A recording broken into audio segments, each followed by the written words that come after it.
En 2025, deux chiffres longtemps ignorés revenaient hanter le Sahel, en révélant une fracture que nul tableau international ne parvenait à montrer.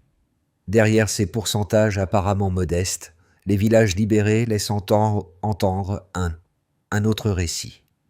Celui d'un pays qui réapprend à respirer au rythme des pompes ranimées, des marchés revenus et des routes rouvertes, malgré une décennie d'incertitudes accumulées.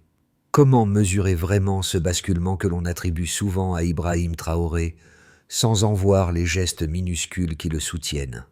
Une transformation discrète, mais déjà irréversible, s'amorce. Si le récit burkinabé captive aujourd'hui autant d'observateurs, c'est parce qu'il propose une promesse rare. Comprendre comment un État que l'on croyait effondré peut retrouver un axe de stabilité sans s'abandonner aux réflexes d'assistance extérieure. Cette promesse repose sur une idée simple, presque abrasive. La sécurité n'est pas une abstraction stratégique, mais une condition de survie mesurable autour d'un puits rouvert, d'un champ repris ou d'un marché qui recommence à bruire. Pour le spectateur lointain, l'enjeu principal tient en 10 mots. Discerner ce qui relève de la méthode et ce qui relève du hasard. À mesure que les signes de reprise se multiplient, une tension nouvelle s'impose. Que vaut un modèle qui prétend inverser la chronologie traditionnelle du développement, en plaçant le terrain avant les institutions? Une microscène suffit parfois à révéler l'ampleur du pari. Un convoi agricole qui passe sans escorte, une salle de classe improvisée mais remplie, une route que l'on traverse sans crainte. Ces détails, apparemment minuscules, définissent donc la valeur réelle de la souveraineté dont le Burkina Faso tente de redessiner les contours. Deux révélations, longtemps dissociées dans les rapports internationaux, finissent par converger. En l'espace d'une année, 28 bataillons d'intervention rapide ont été déployés dans le nord et le centre, et plus d'1 million de personnes déplacées ont amorcé un retour progressif vers leurs terres. Ce chevauchement n'a rien d'anodin. Il dessine la première articulation concrète d'un redressement que l'on croyait improbable, révélant une mécanique plus méthodique qu'il n'y paraît. Cette reconfiguration commence lorsque les unités mobiles, formées pour dégager les routes et sécuriser les villages, stabilisent les axes vitaux. Là où les colonnes de poussière signalaient autrefois la fuite, les patrouilles escortent désormais les familles, rouvrent les puits et réinstallent des repères familiers. Loin de tout triomphalisme, cette première phase repose sur une logique minimaliste. Garantir juste assez de sécurité pour que la vie ordinaire puisse reprendre sa place. Puis survient la seconde strate, celle que les observateurs distants perçoivent encore mal. L'arrivée des brigades civiles, médiateurs, policiers communautaires, enseignants volontaires, se fixent dans les localités réhabilitées, et leur présence prolongée transforme la reconquête territoriale en stabilisation durable. Dans les marchés ranimés de Barcelogo ou les écoles de fortune de Boulay-du-Moun, la méthode apparaît clairement. La paix ne se proclame pas, elle se pratique. Dans cette séquence, le rôle d'Ibrahim Traoré devient lisible non comme une figure héroïsée, mais comme le point de cohérence d'une stratégie inversée. Sa doctrine, frapper puis rester, redistribue la chronologie habituelle. Le militaire ouvre le passage, le civil consolide, et le village redevient son propre centre de gravité. Les critiques extérieures y voient une militarisation supplémentaire, mais le terrain raconte autre chose. Une multitude de gestes modestes qui, peu à peu, coussent à nouveau les liens entre habitants et institutions. Pour comprendre la portée humaine de cette transformation, il faut descendre encore d'un niveau, au ras du sol, entendre les moteurs qui redémarrent, les rires timides aux abords des écoles rouvertes, les vendeuses qui réinstallent leurs étals sous des auvents rafistolés. Ce sont ces signaux minuscules, plus que les grands discours, qui donnent au processus son poids véritable. Pour saisir la portée réelle du redressement burkinabé, il faut suivre ceux qui, les premiers, ont éprouvé la transition dans leur chair. Atomago, un ancien déplacé devenu cultivateur, raconte comment il a retrouvé son champ après 2 années d'exil intérieur. Il ne parle pas de stratégie ni d'opération, mais de gestes simples. Dégager les herbes hautes, remettre en marche une vieille motopompe, réapprendre à travailler une terre qu'il ne croyait plus revoir.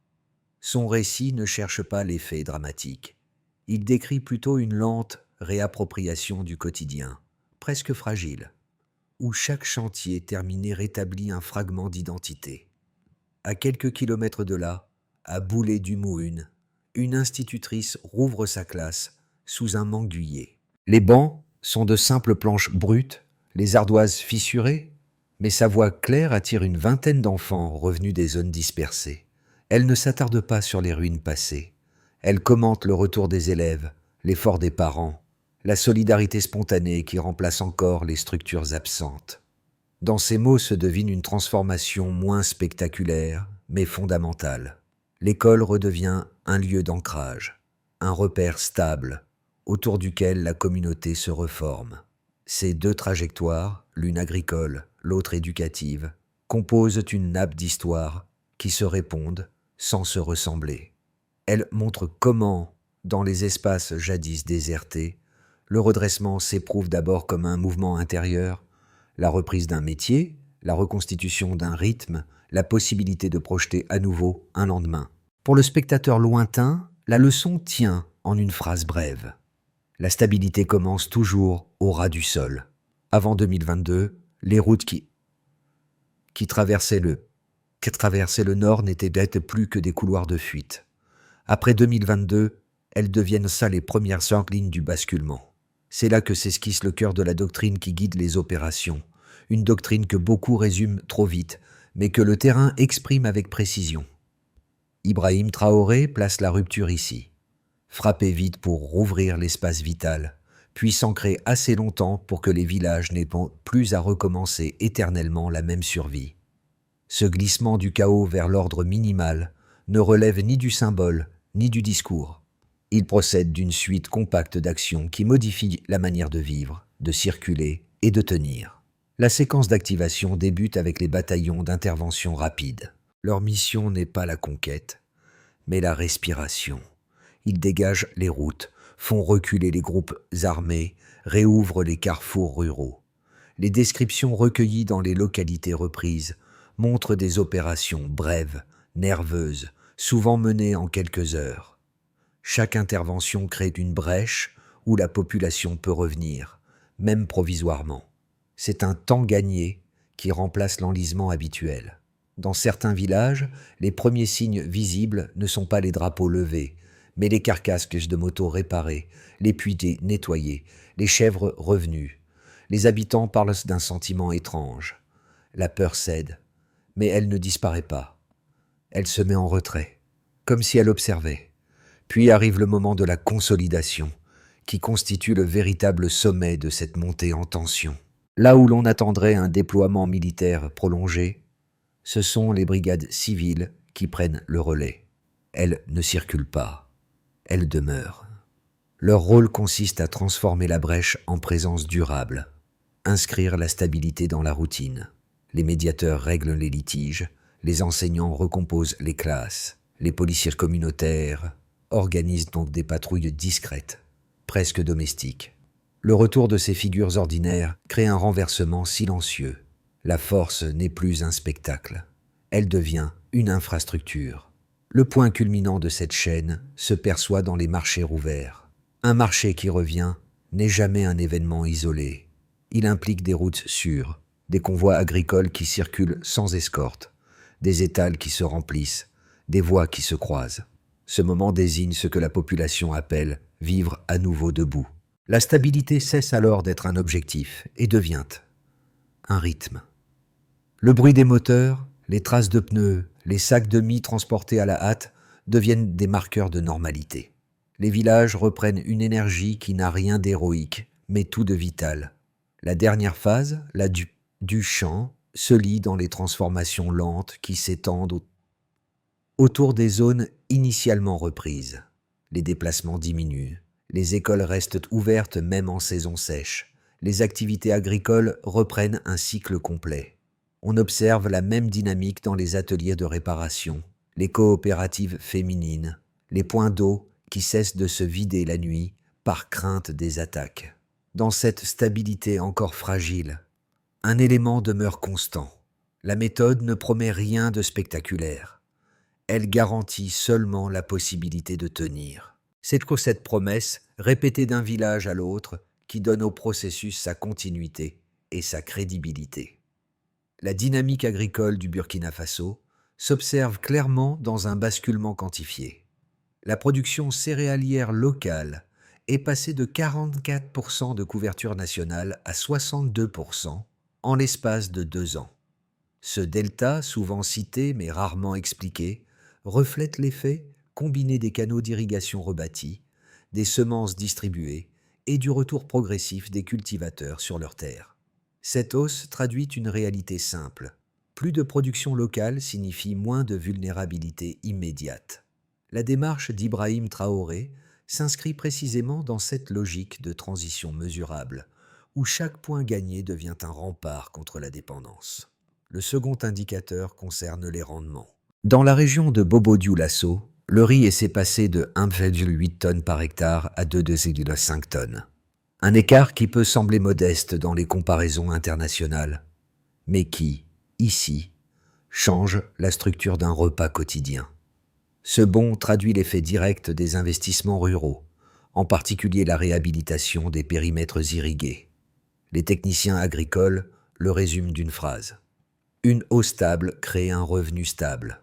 L'augmentation autour des tubercules et du maïs suit la même logique. Le travail gagne en prévisibilité, ce qui réduit la nécessité de migrer. Le troisième indicateur touche au retour de population. Plus d'1 million de déplacés ont regagné leur village entre 2023 et 2025. Ce chiffre ne mesure pas seulement un flux humain.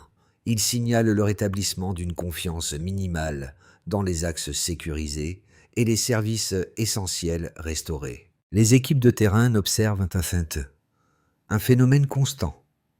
Une famille ne revient jamais pour un discours, mais pour une source d'eau, une école ouverte ou un marché animé.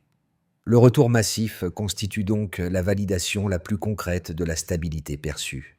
Pris ensemble, ces 3 indicateurs composent une matrice d'évolution que les observateurs externes peinent souvent à interpréter. Ils cherchent une cohérence institutionnelle, alors que la cohérence, ici, réside dans la répétition de pratiques locales. Dans les villages du Nord, on décrit un paysage où la reconstruction avance sans triomphalisme. Les puits redevenus fonctionnels réduisent les déplacements forcés, les écoles rouvertes ancrent les familles, les marchés maintiennent un flux économique interne. Chaque élément soutient les autres, créant une chaîne d'effets qui se renforce de proche en proche. L'approche quantitative promue par Ibrahim Traoré ne vise pas l'accumulation de preuves, mais la mise en ordre d'une ambition, transformer le terrain en laboratoire de souveraineté. Les programmes agropastoraux, jusque-là perçus comme de simples cadres techniques, deviennent des instruments politiques à part entière. Ils réduisent les aléas, stabilisent les revenus, renforcent l'autonomie alimentaire. Dans cette perspective, chaque pourcentage, chaque tonne supplémentaire, chaque village réoccupé prend une valeur stratégique. La souveraineté cesse d'être un idéal abstrait. Elle devient un ensemble de seuils, de paliers à franchir, de preuves tangibles. Ce qui frappe le plus, dans cette logique, n'est pas la rapidité des gains, mais leur cohérence. Les chiffres ne dessinent pas seulement une amélioration. Ils tracent la silhouette d'un modèle qui se construit de bas en haut. Et ce modèle, encore jeune, s'impose comme le cœur battant du redressement burkinabé. Les critiques extérieures s'appuient sur un premier argument solide. En réduisant l'espace de négociation avec les bailleurs et en resserrant le contrôle étatique, le Burkina Faso risquerait d'isoler son économie, de freiner l'investissement et de s'exposer à une dépendance accrue envers ses voisins immédiats. Les observateurs occidentaux rappellent que la suspension du processus électoral, l'omniprésence des forces armées et la réduction de la présence internationale créent un climat où la transparence pourrait s'éroder. Pour eux, un pays fragilisé par une décennie de crise, ne peut durablement se maintenir sans des flux financiers externes réguliers. À l'inverse, les communautés locales avancent un second argument, tout aussi étayé. La centralisation accrue n'est pas une fermeture, mais une méthode de survie. Elles insistent sur le fait que pour la première fois depuis longtemps, les programmes essentiels, irrigation, élevage, micro-activités vivrières, sont gérés par les habitants eux-mêmes. Les femmes dirigent les marchés, les jeunes réhabilitent les routes, les comités de village arbitrent les litiges. Dans cette lecture, l'autonomie n'est pas synonyme d'isolement. Elle permet d'éviter la fragmentation provoquée par une dépendance prolongée aux ONG de passage. La réponse la plus solide aux deux visions provient des données observées sur le terrain. Les retours massifs de déplacés, la hausse des rendements et la réouverture des marchés signalent un regain de confiance que ne peut produire une simple rhétorique politique. Il est vrai qu'Ibrahim Traoré concentre davantage de leviers étatiques que ses prédécesseurs.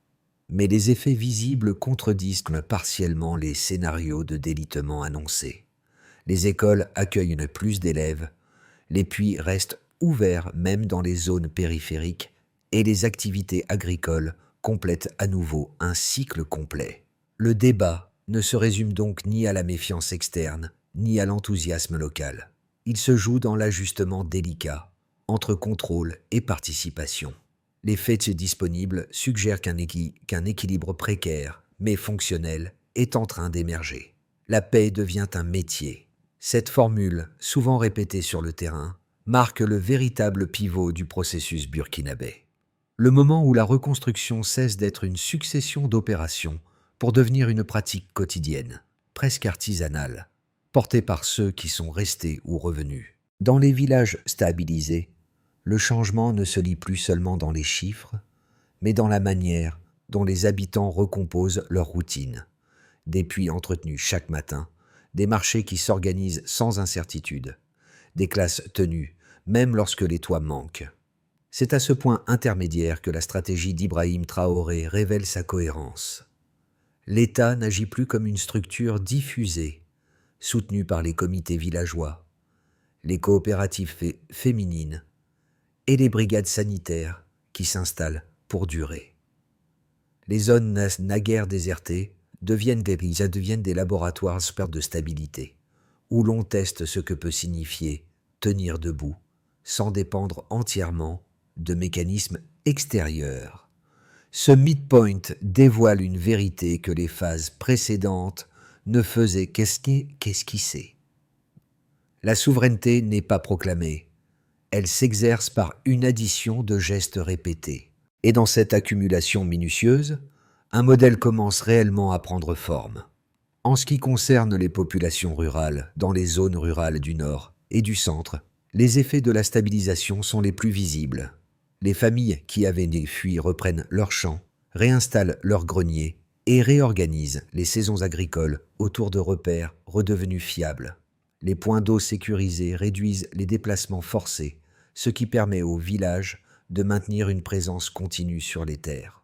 Dans ce retour lent mais ferme, les habitants rappellent souvent qu'Ibrahim Traoré n'a pas promis de miracle, seulement la possibilité de vivre sans fuir chaque aube. Du point de vue du monde économique, les ateliers de réparation, les petites unités de transformation et les coopératives agricoles redeviennent des moteurs essentiels de l'économie locale. Autour de Bobo Dioulasso, la relance de la filière viande, destinée à employer plusieurs milliers de personnes, crée une nouvelle dynamique régionale. Les marchés se remplissent d'âge de mil, d'ignames, de volailles, indiquant une production soutenue plutôt qu'aléatoire.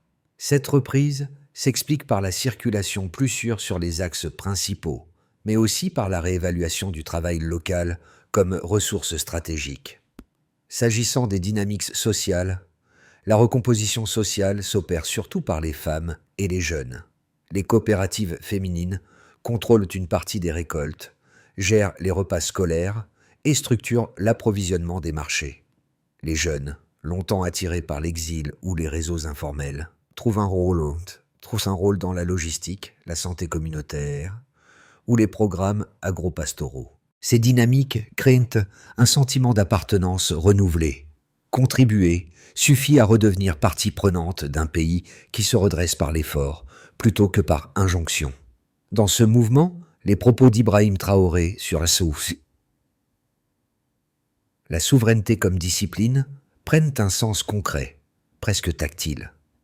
Quant à l'équilibre régional, la stabilisation progressive du Burkina Faso modifie subtilement les rapports de force au Sahel. La coopération renforcée avec le Mali et le Niger permet la mutualisation de certaines ressources, la coordination des axes sécurisés et la relance des corridors commerciaux. L'Union africaine observe cette évolution avec prudence, tandis que les chancelleries occidentales peinent à qualifier cette nouvelle forme de gouvernance fondée sur la proximité plutôt que sur les modèles importés. Dans ce contexte mouvant, le rôle d'Ibrahim Traoré reste paradoxal, discret dans les médias, mais omniprésent dans les récits des habitants, qui associent son nom à une constance plutôt qu'à un pouvoir spectaculaire. L'équilibre demeure fragile, menaces climatiques, pression frontalière, poche résiduelle d'insécurité. Mais les fondations d'une stabilité durable commencent à apparaître. Ainsi, les effets du redressement burkinabé ne se limitent pas à des indicateurs ou à des opérations. Ils s'incarnent dans la manière dont les communautés réapprennent à organiser leur quotidien, à produire, à circuler et à décider. C'est là que le modèle trouve sa solidité, dans la vie qui reprend, par couches successives, au plus près du sol. Au moment où le Burkina Faso consolide ses acquis, 3 trajectoires possibles se dessinent pour les mois à venir. Chacune repose sur des variables identifiées: la qualité des pluies, la stabilité des axes, la capacité des communautés à maintenir l'effort collectif, ainsi que la persistance des menaces régionales.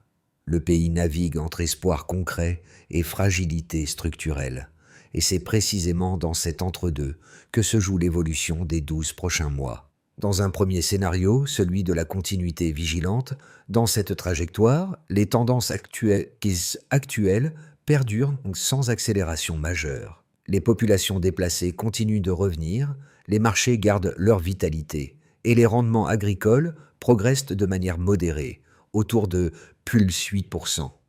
Les axes principaux restent sécurisés par les brigades mixtes, tandis que les services de base se stabilisent lentement. Ce scénario suppose de la discipline, maintenir la présence civile, éviter les ruptures locales, protéger les points d'eau et les écoles. Dans cette configuration, les principes promus par Ibrahim Traoré, patience, constance, souveraineté par le travail, servent de fil conducteur. Dans un deuxième scénario, plus optimiste, celui de la consolidation souveraine, si les précipitations sont favorables et si les coopérations régionales tiennent, la croissance agricole pourrait dépasser 12%. En parallèle, les industries de transformation en cours de construction commenceraient à exporter vers les pays voisins, créant un pôle économique sahélien inédit. Les retours de déplacés pourraient atteindre 1,25 million, renforçant la densité démographique des villages restaurés. Ce scénario voit le Burkina Faso démontrer qu'un modèle décentralisé peut rivaliser avec les schémas d'aide classiques, transformant le territoire en plateforme de stabilité régionale. Un troisième scénario, plus pessimiste, envisage une rechute sous pression. Une saison sèche prolongée, couplée aux tensions frontalières, pourrait réduire les récoltes et provoquer de nouveaux déplacements. Les infrastructures fragiles seraient mises à l'épreuve, et l'État devrait arbitrer entre urgence humanitaire et investissement structurel. Dans ce cas, l'équilibre entre autonomie et soutien extérieur se révélerait délicat. Le risque principal, un affaiblissement de la cohésion communautaire et l'érosion du sentiment d'élan. Face à ces 3 trajectoires, une posture analytique s'impose. Penser le futur non comme une certitude, mais comme une extension des efforts présents. La clé se trouve moins dans la prédiction que dans l'évaluation continue des seuils franchis. Pour un spectateur éloigné, ce qui se joue au Burkina Faso ne relève pas seulement d'une transformation institutionnelle, mais d'un miroir tendu vers nos propres fragilités. Dans les sociétés où la stabilité paraît acquise, Il est rare d'imaginer ce que représente la simple possibilité de marcher jusqu'à un puits sans crainte, d'envoyer un enfant à l'école sans escorte, ou de traverser un marché sans vérifier l'horizon. Pourtant, ce sont précisément ces gestes qui définissent le socle d'une vie ordinaire. Les villages burkinabés rappellent que la sécurité n'est pas une abstraction, mais une expérience quotidienne, construite pas à pas.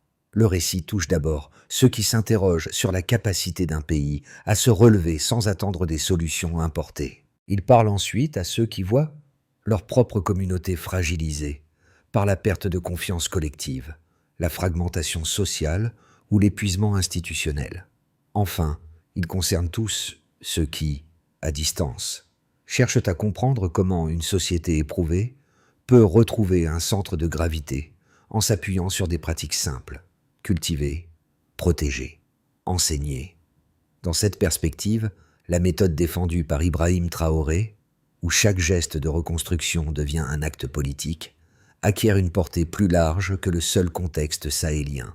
Elle réintroduit l'idée que la stabilité dépend de responsabilités partagées, plutôt que de discours solennels. Pour le lecteur étranger, deux pistes d'attention se dégagent.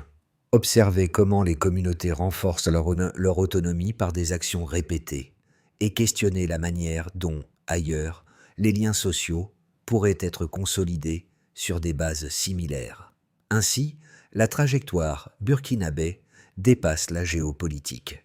Elle invite chacun à réévaluer la valeur de la routine, du travail commun et de la confiance lente. Dans la logique du redressement burkinabé, la question n'est plus seulement de comprendre ce qui a été fait, mais de savoir comment prolonger l'effort sans l'épuiser. Les équipes locales insistent sur la nécessité d'une méthode stable, fondée sur des engagements concrets et des indicateurs simples. Cette approche, souvent attribuée à la vision pragmatique d'Ibrahim Traoré, peut se résumer en 5 étapes opérationnelles, chacune portée par des acteurs identifiés. La première étape consiste à stabiliser les points d'eau essentiels. Les comités villageois assurent l'entretien hebdomadaire, avec vérification mensuelle par les brigades sanitaires. La progression se mesure par le nombre de jours consécutifs où les puits restent ouverts et fonctionnels. La deuxième et troisième étape vise à consolider les classes réhabilitées. Les enseignants volontaires, appuyés par les associations locales, garantissent la continuité scolaire pendant toute la saison sèche. L'indicateur principal, le taux de présence des élèves sur un cycle de 4 semaines. La troisième étape consiste à structurer les marchés ruraux. Les coopératives féminines organisent la circulation des denrées et la sécurité des étals. Le suivi repose sur 2 critères, la fréquence des jours de marché et la diversité des produits disponibles. La quatrième étape revient à renforcer les axes communautaires. Les groupes de jeunes assurent le débroussaillage et la surveillance de proximité sur les routes qui relient les villages. La performance se mesure par le nombre de trajets effectués sans interruption ni escorte. Enfin, la 5e étape cherche à pérenniser la microéconomie locale. Les programmes vivriers soutiennent les ateliers, élevage et activités de saison. L'indicateur clé, le revenu stable obtenu sur 3 mois consécutifs par les foyers réinstallés. En articulant ces 5 étapes, la stratégie s'ancre dans le terrain plutôt que dans les déclarations. Elle donne à chaque communauté la possibilité de structurer son avenir, un geste après l'autre, en cohérence avec l'esprit de patience et de discipline promu depuis le début. Le crépuscule retombe sur les villages du Nord avec une lenteur presque rassurante.